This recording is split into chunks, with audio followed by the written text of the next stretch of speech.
चारधाम हिंदू तीर्थ स्थानों में सबसे महत्वपूर्ण है, जो भारत के उत्तराखंड राज्य में हिमालय की गोद में स्थित है। ये उत्तर भारत में धार्मिक गतिविधियों का प्रमुख केंद्र है।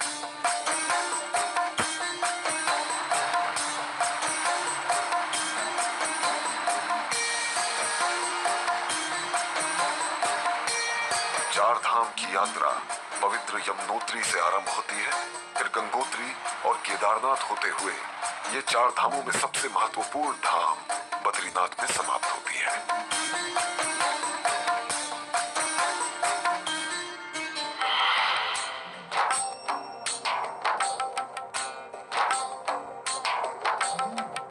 भारत के उत्तराखंड राज्य के चमोली जिले में स्थित बद्रीनाथ भगवान विष्णु का निवास स्थान है और हिंदू धर्म के चार धामों में सबसे महत्वपूर्ण है। साथ ही हिंदू धर्म के वैष्णव संप्रदाय के लोगों के लिए 108 पवित्र स्थानों में से एक है।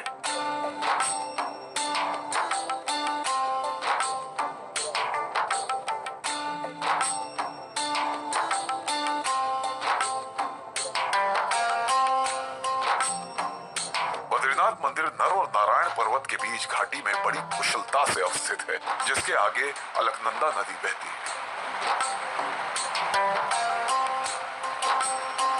बद्रीनाथ समुद्र तल से 3133 मीटर की ऊंचाई पर स्थित है, जिसके पीछे नीलकंठ पर्वत है।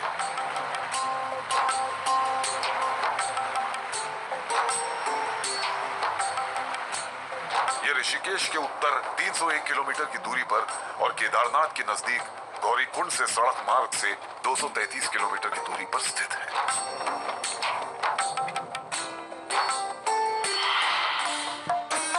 ऐसा कहा जाता है कि बद्रीनाथ क्षेत्र में बद्री के जंगल थे, इसलिए इस क्षेत्र में स्थित विष्णु के मंदिर को बद्रीनाथ का नाम दिया गया है।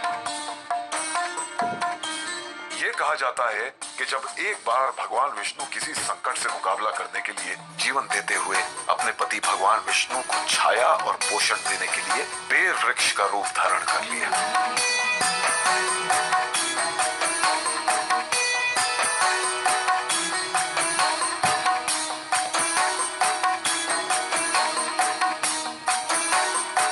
बद्रीनाथ मंदिर भगवान विष्णु को समर्पित है। भगवान विष्णु जग के पालन करता है और हिंदू धर्म के त्रिमूर्ति अर्थात सृजन, पालन और संहार करने वाले ब्रह्मा, विष्णु और महेश में से एक है।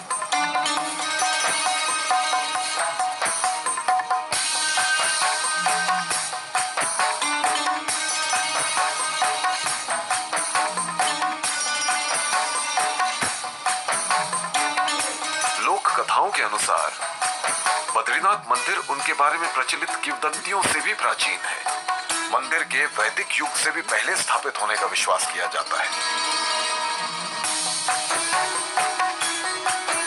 हिंदुओं के आदरणीय संत आदि शंकराचार्य ने इस मंदिर की पुनर्स्थापना 8वीं शताब्दी में एक महत्वपूर्ण तीर्थ स्थान के रूप में की थी।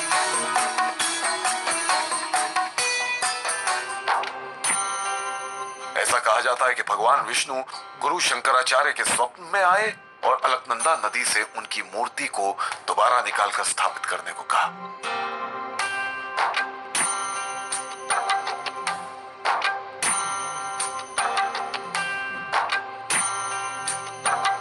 अगले दिन शंकराचार्य को भगवान विष्णु की मूर्ति प्राप्त हुई, जिसे बाद में उन्होंने तप्त कुंड के निकट गुफा में स्थापित कर दिया।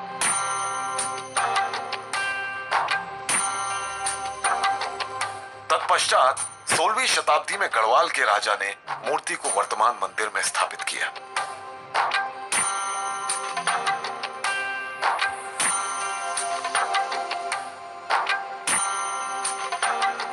मंदिर को टूट-फूट, भूकंप और हिमपात आदि प्राकृतिक एवं अप्राकृतिक कारणों के चलते कई बार नवीकरण के दौर से गुजरना पड़ा।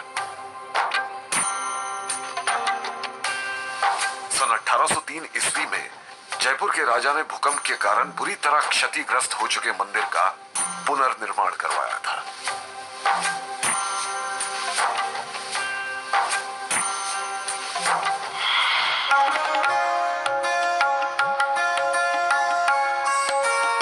विष्णु ने हिमालय की भूमि में बैठी हुई अवस्था में कई वर्षों तक कठोर तपस्या करने का निश्चय किया और ये बद्रीनाथ ही था जहां भगवान विष्णु ने अपना पश्चाताप किया।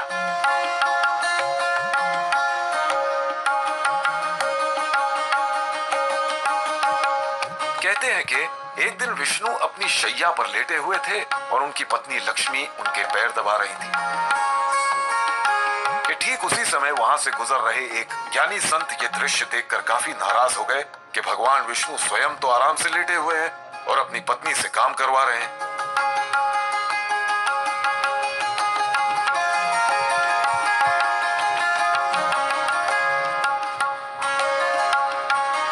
संत ने विष्णु भगवान की आलोचना की।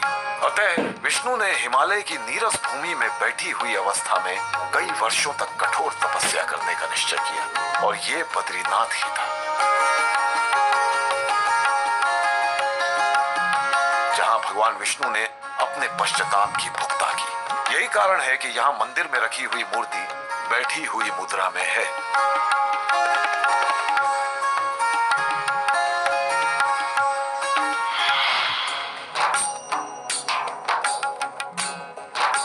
बद्रीनाथ में भगवान विष्णु ने देव ऋषि नारद से कहा था कि नर और नारायण उनके अपने ही रूप हैं।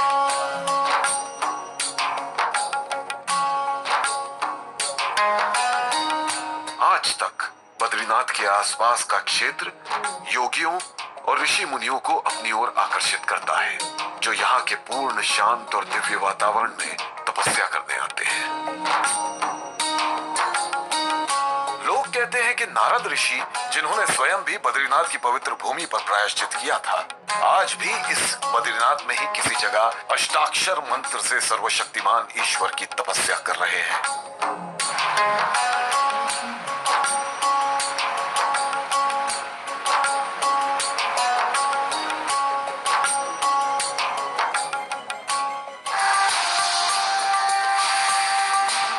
भगवान विष्णु के दैवीय आसन बद्रीनाथ का अन्वेषण करते हैं और आसपास के स्थानों पर भी घूमने जाते हैं।